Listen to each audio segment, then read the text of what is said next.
Imagine a battle so decisive it reshaped the ancient world. In 202 BC, on the dusty plains of North Africa, two legendary generals faced off. Hannibal of Carthage, the brilliant strategist who had crossed the Alps with war elephants, now stood against Rome's Scipio Africanus. This was Zama, the final clash of the Second Punic War. Carthage, an African power, had brought Rome to its knees for years. But at Zama, Rome struck back. The Carthaginian elephants, terrified by Roman trumpets, turned and trampled their own lines. Scipio's cavalry outflanked Hannibal's forces. By sunset, Carthage lay defeated, its empire broken. But this was just the beginning of Africa's military legacy. Fast forward to January 22, 1879. A Zulu impi of 20,000 warriors crouched in the tall grass near Isanwana Hill.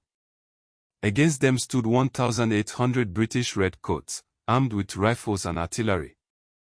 The British commanders dismissed the Zulus as primitive. They were wrong. As the sun reached its zenith, the Zulus attacked. Their famous horns of the buffalo tactic encircled the British. Within hours, over 1,300 British soldiers lay dead. It was one of the worst defeats in British colonial history. The Zulu victory at Isanwana proved African forces could outmaneuver and overpower European armies. But perhaps no African victory resonated louder than Ethiopia's triumph at Adwa on March 1, 1896. Emperor Menelik II had united Ethiopia's fractious nobles against a common enemy, Italy. The Italian army, confident in its modern weapons, marched inland.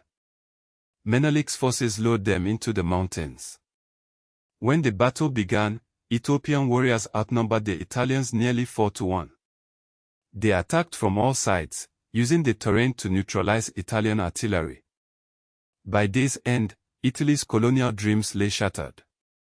Ethiopia remained free, the only African nation to resist European colonization. The 20th century brought new horrors. At El Alamein in 1942, the desert sands drank the blood of 30,000 men.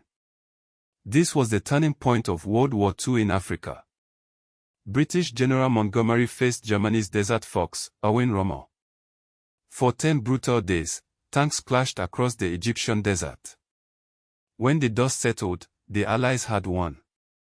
The victory at El Alamein marked the beginning of the end for Nazi ambitions in Africa. Decades later, another battle would shape Africa's future. At Quito Cornwall in 1988, Cuban and Angolan forces faced South Africa's apartheid military. The fighting raged for months, becoming the continent's largest battle since World War II. The stalemate forced South Africa to withdraw, accelerating the end of apartheid and Namibian independence. From ancient Carthage to modern Angola, Africa's battlefields have witnessed courage, tragedy, and world-changing victories. These stories remind us that history is not predetermined.